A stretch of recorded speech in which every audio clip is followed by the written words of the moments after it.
सावन के महीने की जो अष्टमी होती है, शिव महापुराण की कथा में और देवी भागवत में वर्णन मिलता है, देवी भागवत में और शिव पुराण में वर्णन मिलता है, अष्ट सिद्धि नवनिधि 64 योगिनी सारी विद्या नव देवी सब सावन के महीने की अष्टमी तिथि के दिन महादेव से मिलन करने आती हैं। भगवान देवाधिदेव महादेव 11 रुद्र के रूप में, 12 ज्योतिर्लिंग के रूप में, सहस्त्र नामावली के रूप में शिव उनसे मिलते हैं, उनसे मिलते हैं। वो समय होता है प्रदोष का समय, शाम का समय। जब सावन के महीने की अष्टमी तिथि पड़े, चाहे वो उजाले की पड़े चाहे अंधेरे की पड़े, अष्टमी तिथि पड़े, शाम के समय 2 दीपक, एक लंबी बत्ती का एक गोल बत्ती का, शिव के मंदिर में अपनी कामना कर कर, जो बच्चों को अच्छी नौकरी चाहिए या कोई बीमारी का हल चाहिए या धन की कमी है या कोई समस्या है, एक लंबी बत्ती किसके लिए है? जम के बोलो, देवी के लिए। गोल बत्ती किसके लिए है? देव के। 2 बत्ती घी की, गोल बत्ती को जलाओ पहले, फिर लंबी बत्ती का जो दिया हो उसकी बत्ती का मुख गोल बत्ती की ओर हो, वो बत्ती अपनी ओर नहीं हो। समझ में आ रहा है ना सबको?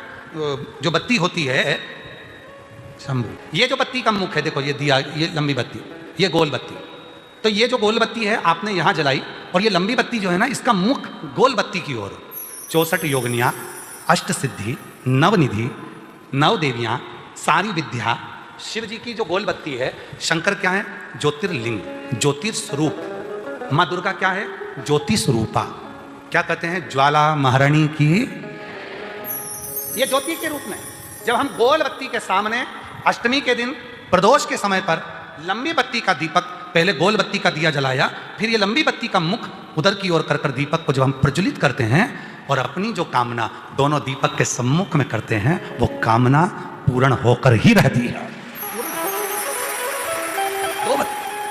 पर करना क्या है?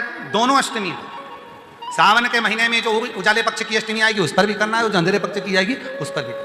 दीपक उजाले पक्ष की भी अष्टमी लीजिए और अंधेरे पक्ष की भी अष्टमी लीजिए, कुछ नहीं करना, केवल प्रदोष काल में पहुंच जाओ बाबा देवाधिदेव महादेव के मंदिर में। एक दीपक, दोनों दीपक साथ में रखो, एक दीपक गोल बत्ती का पहले जलाओ, लंबी बत्ती का दीपक का मुख गोल बत्ती की ओर करो, प्रज्वलित करो और बाबा को अपने मन का भाव करो, बाबा को अपने मन का। जिनान कभी बूढ़ी नहीं होती, भजन करो। शिव पंचायत में बैठकर 5 देवता ये निर्णय लेते हैं कि तुमने शिव का स्मरण कितना किया, शंकर का भजन कितना, शिव भक्ति कितनी। जल का पात्र लेकर जा रहे हो, घर का पूरा काम कर लो, सारा काम निपटा लो, फ्री हो जाओ, तब फिर जाओ, फिर जाओ। 2 मिनट ज्यादा भी लग जाएगा तो भी सब काम पूरा करके आई हो, सबका। 2 मिनट ज्यादा भी लगेंगे तो भी तुम्हारे मन में आएगा मैं सारा काम पूरा कर आई हूं।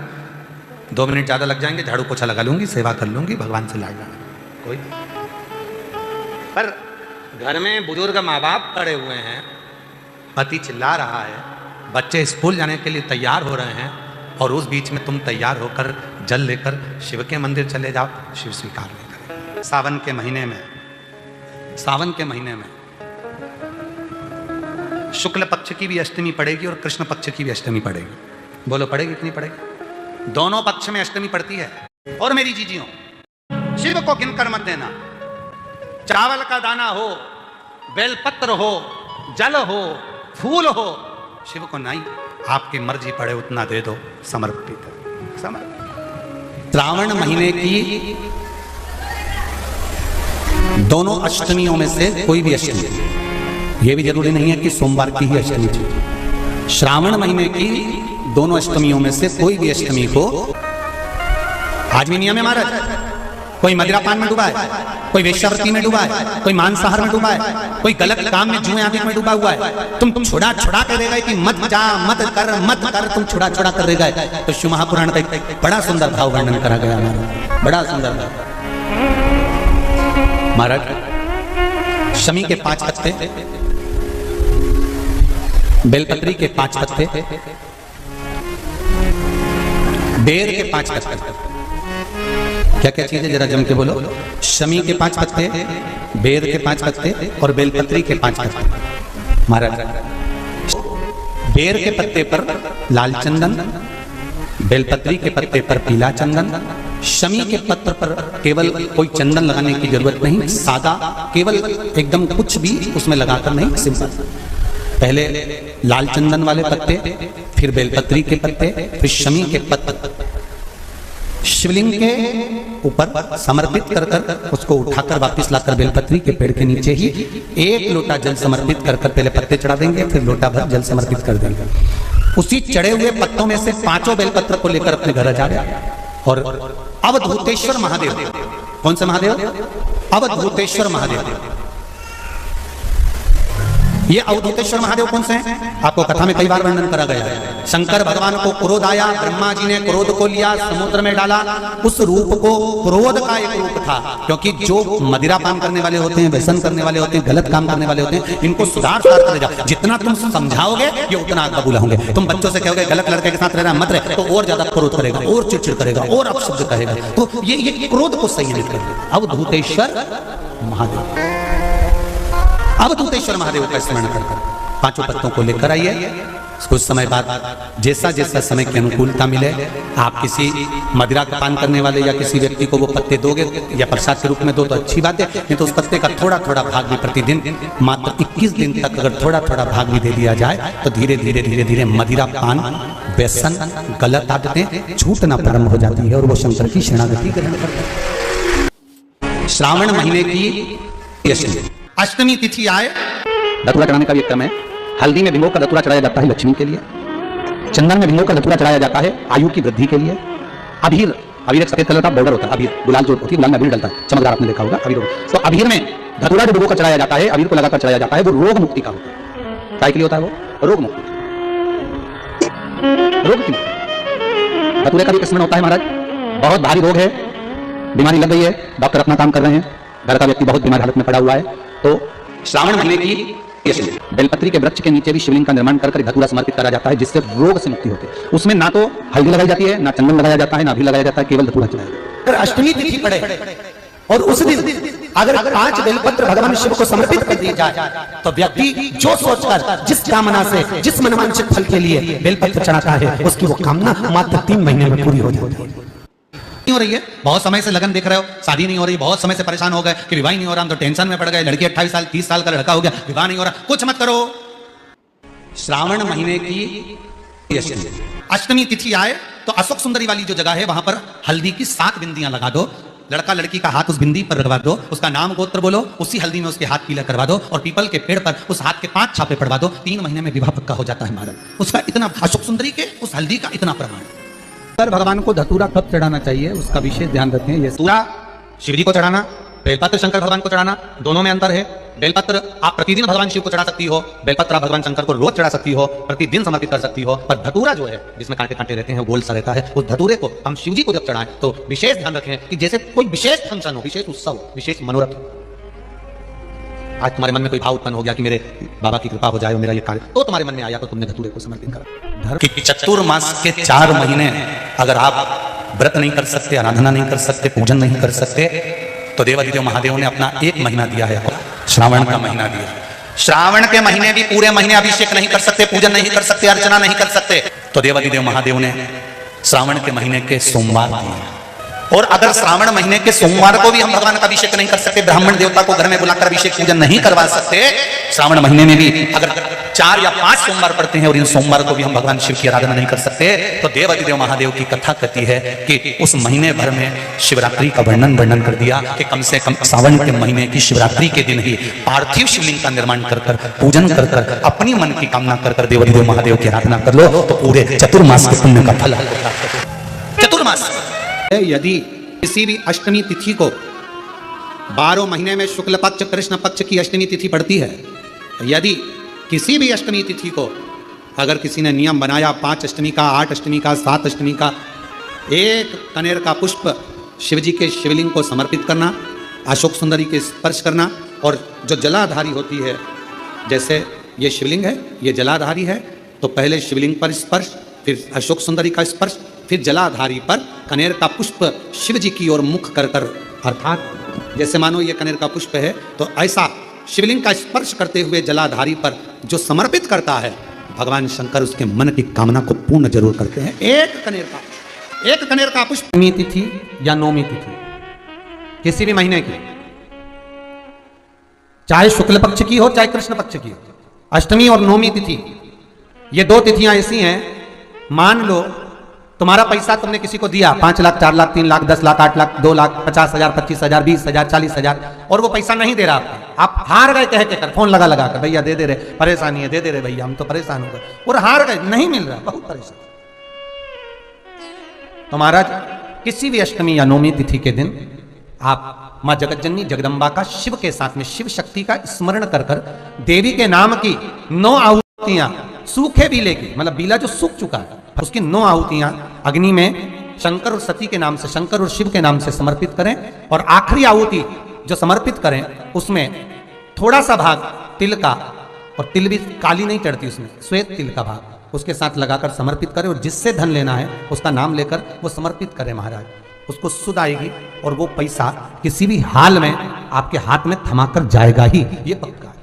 उसकी आहुतियां, और निवेदन करूंगा अगर जिंदगी में थोड़ी सी तकलीफ है, दुख है, कष्ट है, परेशानी है, 5 कमलगट्टे, 5 बेलपत्र तांबे के लोटे में जल भरकर रख लीजिए, सीधे हाथ पर उस कलश को रखो जिसमें 5 कमलगट्टे और 5 बेलपत्र रखिए। श्री शिवाय नमस्तुभ्यम, इस मंत्र का 5 बार स्मरण कर कर आपको जो तकलीफ है उसको हृदय चित्त से धरकर मस्तक से कलश को लगाकर किसी एकांतेश्वर महादेव पर, किसी वृक्ष के नीचे विराजमान हो ऐसे एकांतेश्वर महादेव पर अपनी कामना कर कर वो जल समर्पित कर दो। 1 बेलपत्र, 1 कमलगट्टा उठाकर अपने घर पर लेकर आ जाओ। जो तकलीफ बहुत ज्यादा हो रही है 5 दिन में आपको मालूम पड़ जाएगा, 5 दिन में अंतर आ जाएगा। जिंदगी में अगर कोई तकलीफ बहुत बड़ी आकर खड़ी हो गई है जिसका कोई हल ही नहीं निकल रहा, 1 बेलपत्र लीजिए, अपनी हाथ की उल्टे हाथ की हथेली पर रख लीजिए, सीधे हाथ की हथेली से बेलपत्री को दबा दीजिए। शिव जी के मंदिर में कुछ देर मौन होकर बैठ जाए,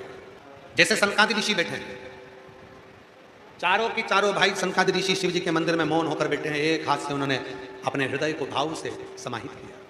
ना शंकर भगवान कुछ बोले हैं, ना सनकादि ऋषि कुछ बोले, और मन की संशय को मिटाना है, मन की परेशानियों को मिटाना।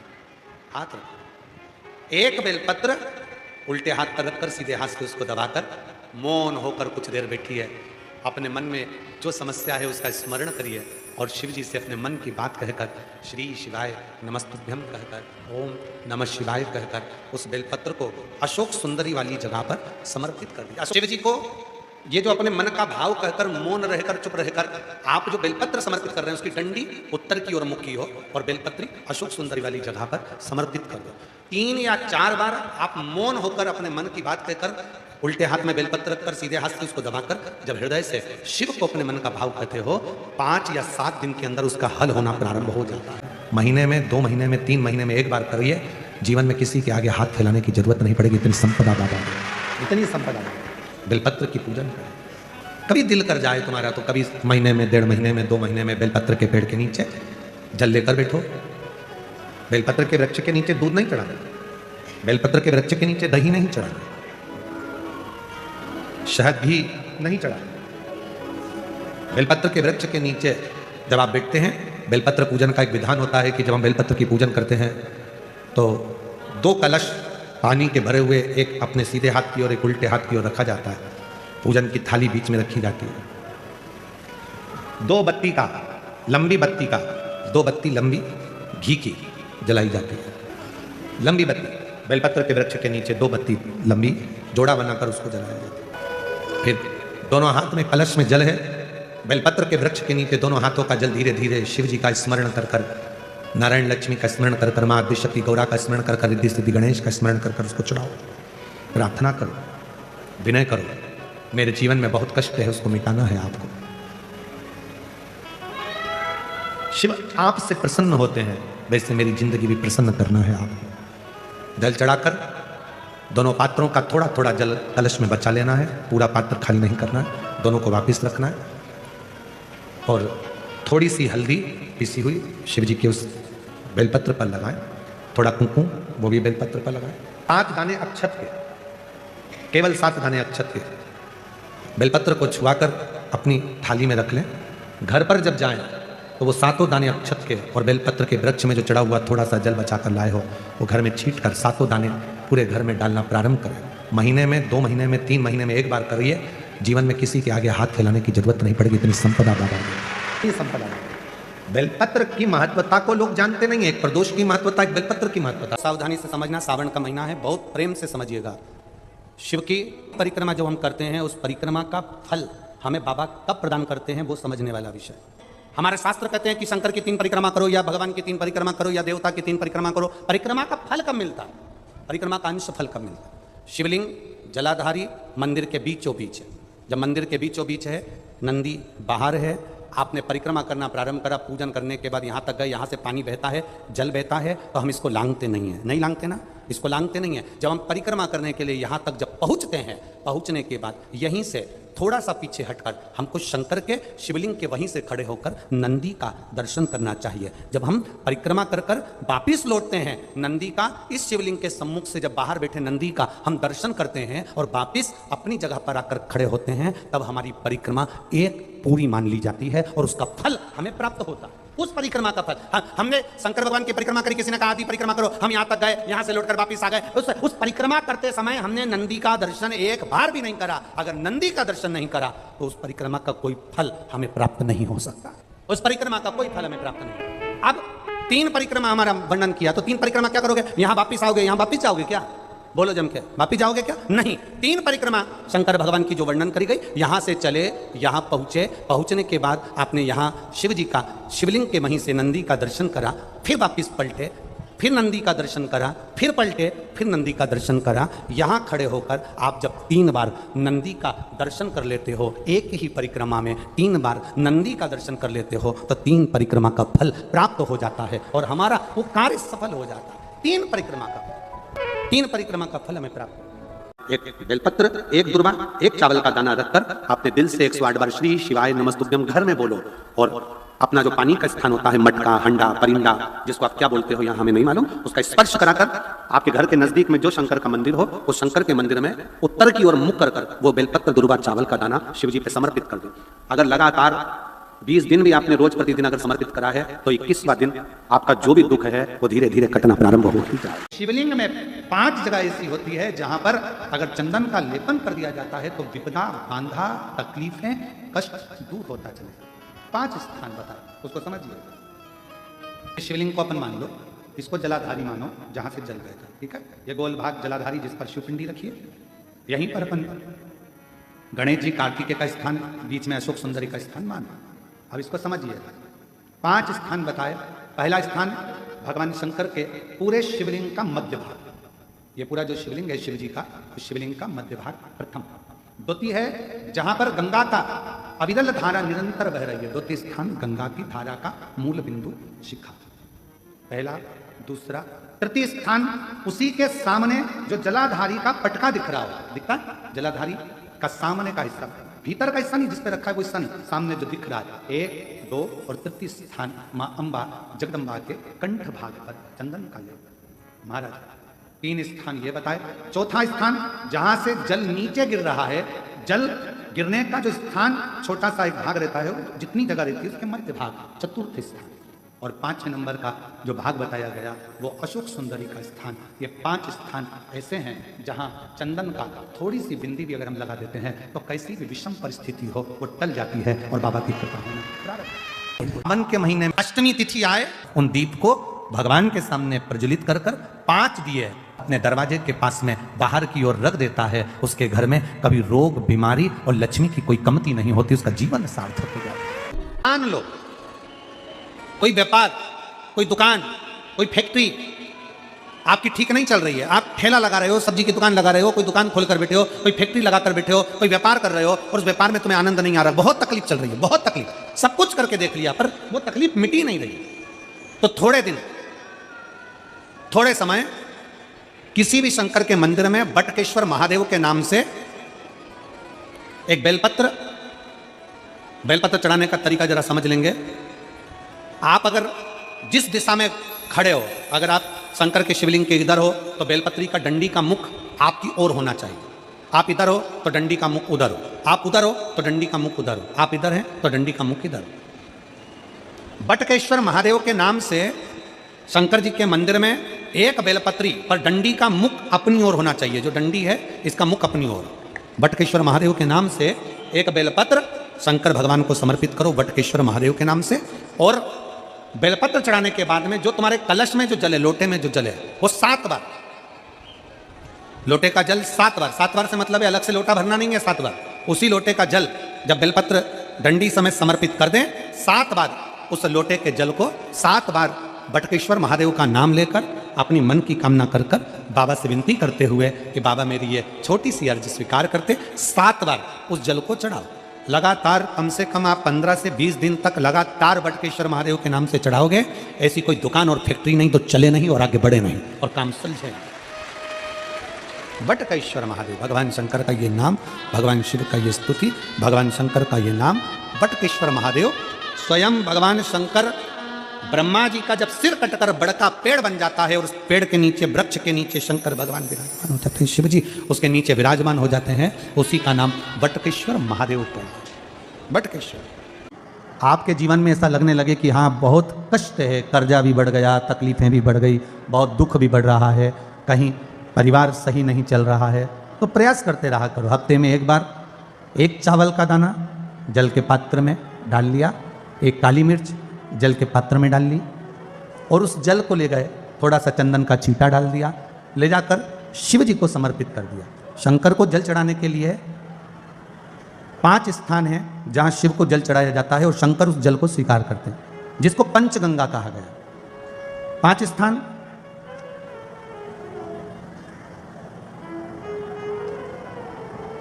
अच्छे से समझ लीजिएगा, जब भी शिव मंदिर में जाएं तो ये 5 स्थान शिव को जल चढ़ाने के लिए ये रखा है। शिवलिंग,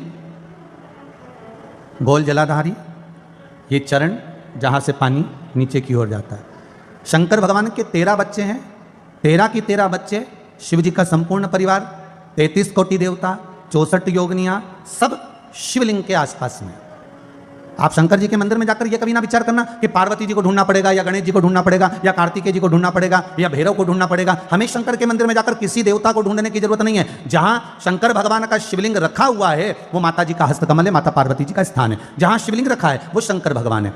जहां जलाधारी है उस जलाधारी के पास में जहां पानी बहता है बीच में अशोक सुंदरी का स्थान है। जहां से पानी बह रहा है उसका राइट भाग वहां गणेश जी का स्थान है, लेफ्ट भाग कार्तिकेय जी का स्थान है। शंकर भगवान के ऊपर जो जल गिर रहा है वो शंकर भगवान की 5 लड़कियां, जया, विषहरा, शामली बारी, दौतली, देव, ये शंकर जी की 5 बेटियां ऊपर हैं। जहां से पानी बहकर उस निकासी से, जहां नाली बनी रहती है, पानी जहां से निकलकर बाहर मंदिर के जा रहा है वो 33 कोटि देवताओं का स्थान है। इसलिए सारे मंदिरों की परिक्रमा हो सकती है पर शंकर जी के मंदिर की परिक्रमा नहीं करते, क्योंकि वो जल जो जा रहा है वो 33 कोटि देवताओं का स्थान है, उसको हम लांघ नहीं सकते। वो स्थान जल चढ़ाते समय आप इसका स्मरण रखें। पानी का जब पात्र लेकर जाते हैं मंदिर के अंदर, सबसे पहले शिव जी का जो जलाधारी है उसमें राइट भाग पर अपनी मनोकामना कर कर जल चढ़ाएं, फिर लेफ्ट भाग में चढ़ाएं रोग मुक्ति के लिए। अशोक सुंदरी की जगह पर चढ़ाएं, ये 3रा स्थान। 4था स्थान माता पार्वती जी का जो कटी भाग है जहां पर शिवलिंग रखा हुआ है उस भाग पर जल चढ़ाएं, 4था भाग। 5वां भाग शंकर जी के ऊपर चढ़ाएं। ये 5 जगह पर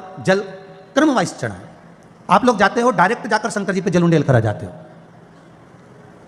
सीधे गए और शिव जी पे जाकर आपने जल चढ़ा दिया। हमारे यहाँ शास्त्र कहता है जैसे अपन देवताओं की पूजन करते हैं तो पंडित जी सबसे पहले पूजन किसकी कराते हैं? जम के बोलो जरा। गणेश जी की। गणेश जी के बाद पूजन कराते कराते कराते कराते कराते कराते आगे के सारे देवता कराते कराते कराते कराते फिर जन पर पहुंचते हैं। आप डायरेक्ट मूल पूजन कराते कराते कराते कराते कराते कराते आगे के सारे देवता कराते कराते कराते कराते फिर मूल पूजन पर पहुंचते हैं। आप डायरेक्ट मूल पूजन पर पहुंच जाते हो। और सरल भाषा में समझ लो, जितनी सरल भाषा में समझोगे ना उतना अपने जीवन में उतर जाएगा।